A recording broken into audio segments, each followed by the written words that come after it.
ईश्वरनगरी किंवा अखंड हरिनाम सप्ताहाच्या निमित्तानं शिवचरित्र सोहळ्याच्या निमित्तानं तुम्हाला खूप खूप सगळ्यांना शुभेच्छा देतो.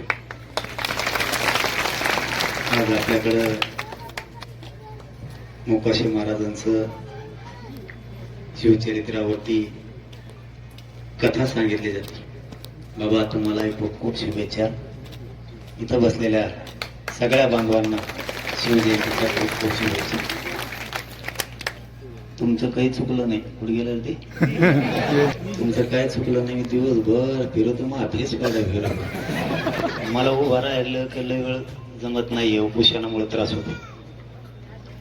माझे हाल मला माहिती आहेत. पण तुमचा खड्डा भरून काढत होता मागच्या वेळेस असे झुकले होते तुम्ही एकदा आणि असे रुसले होते. लय भयानक रुसले होते. तुम्ही होते ना त्याच्यात. तुमचा दौऱ्यातच त्यावेळेस नाव नव्हतं आणि येणं मग ते लांबपर्यंत आम्हाला जायचं आणि अचानक तुमच्याकडे आल्यावर पुन्हा लोक पुढचे नाराज होते. आज तसं झालंय. आज सुद्धा आपण 3 गावं दिले. कामखेडा, तुमचा पिसोर आणि गल्लीबोरो. कुणीतरी तिकडं गाड्या वळलेल्या होत्या आणि आधीच सांगून ठेवलं तिने की येणार आहे. आता नसल तर काय असतं तिथं तुम्हाला पण त्रास होतो, मला पण त्रास होतो. तुमचा पण अपमान होतो. तुम्ही पुढे सांगितल्यामुळे नाही आलो तर. त्यामुळं पुढं कमीत कमी विचारा या गावाला जायचंय का नाही. ते लोक थांबते, त्यांचाही थांबलेल्या लोकांचा अपमान होतो. मग तिकडे गेलो असतो तर ते 25 किलोमीटर होतं. इकडं मला 12-1 वाजला असतं रात्रीचं. उद्या पुन्हा दिवसभर पुणे जिल्ह्यात कार्यक्रम आहे. परवाच्याला शिवनेरीवरती.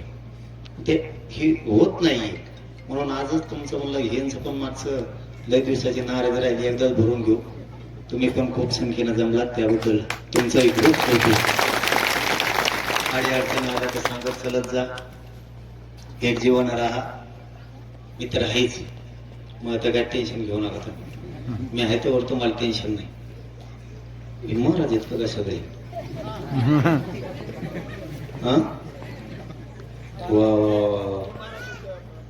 हे तयार होणं लय गरजेचं आहे बरं का. मी मग एकदा कीर्तनात म्हणलो कीर्तनाला सप्त्याला गेलतो. तिथं म्हणलं समजा ही पिढी संपली. सगळे बिगर कामाचेच राहतो ना. त्यासाठी सगळ्या पोरांना माहित व्हायला पाहिजे. वारकरी संप्रदाय सगळे ग्रंथ आपल्यालाही वाचता आले पाहिजेत, म्हणता आले पाहिजेत. काही काही गावात ते 4-5 जण आहेत ते दुसऱ्याला टाळकरी होऊन देत नाही तर गायक होऊन देत नाही. ते एक लय प्रॉब्लेम आहे. मग पुढं संस्कृती आपली चालवायची कशी. पोरं बघितलं खूप आनंद वाटला. हे पोरं शिकतील. हेच उद्या आम्हाला शिकित पुढच्या याला. हे होणं लय गरजेचं आहे. नाही तर म्हणा कोणाला मला हा सगळे सारखेच ना गोटे आणणारे आपण. हेच आपल्याला वारकरी संप्रदायाची संस्कृती जर पुढे टिकवायची असेल तर आपल्याला हरिपाठापासून हे सगळं आलं पाहिजे.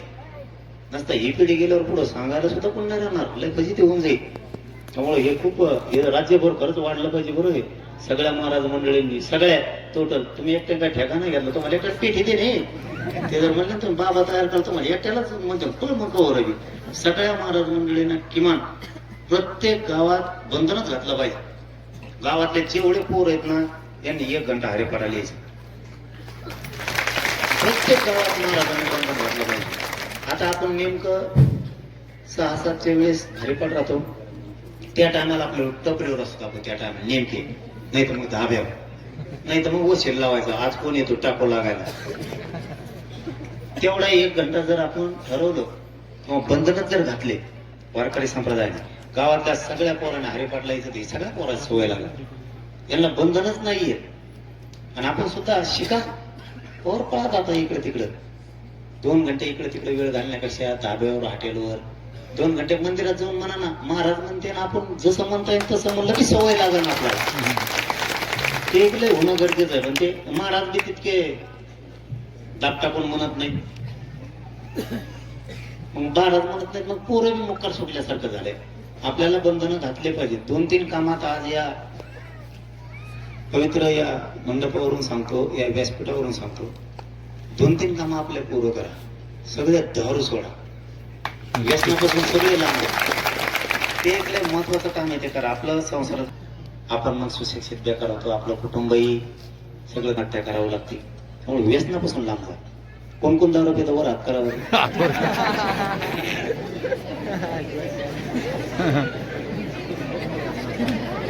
म्हणजे तुम्ही मला येड्यात काढायला, याचा अर्थ कुणीच पेत नाही असं त्याचा अर्थ झाला ना. याचा अर्थ तुमच्या गावात लय मोठी मेंबर दिसते आहे ना.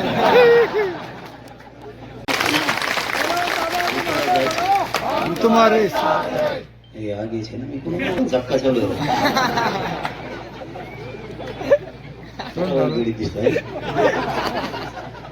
पोकराची वेळ आली ना ताकत्याने एक यायचं. तुमचा इकडचा पट्टा तर ताकत्यानेच असतो, पण असं एकत्र जायचं की पुन्हा देशाने वळून बघितलं पाहिजे. त्याला म्हणतात काम. मुंबईला कसं केलं कोणता गाडा कोणत्या पळतो, कोणत्या पोराला कोणाचा झोका निळ नव्हता. त्याला अशी ताकद लावायची तेव्हा दडपण राहतात, तेव्हा काम होते. आपलं तर होतच राहील. आता सगळेजण प्रमाणपत्र काढा, गॅझेटनुसार अर्ज करा, सगळेजण लेकरं बाळा शिकवा, मोठे करा. शिकत जर पोराचं आणि पोरीचं आयुष्य वायाला गेलं ना तर तुमच्या आमच्या कष्टाला काही किंमत नाही. आपले लेकरं बाळा अधिकारी होऊ द्या, त्यांना अधिकारी करा, पोरी अधिकारी होऊ द्या, पोरं होऊ द्या. आता रोज तुमच्या कानावरती येत असं पोरं अधिकारी व्हायला लागलेत, पोरी अधिकारी व्हायला लागल्यात. शिका, मन लावून शिका.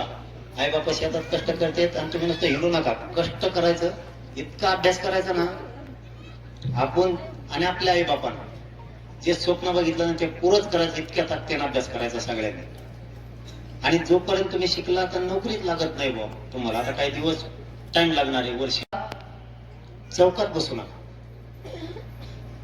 मधला काळ जे आहे ना तुमचा नोकरी लागण्याचा, किंवा काहीला थांबावं लागतं, किंवा काही नुसते शिकले त्याला नोकरीच लागणार नाहीये. सगळ्यात जास्त महाराष्ट्रात चौकात आणि पारावर बसून पोरं असतील तर आपली सगळ्यात जास्त पोरं आपले पारावर बसून. तुम्हाला काय रोग आला का आई बापाच्या हाताखाली शेतात काम करायला जायला?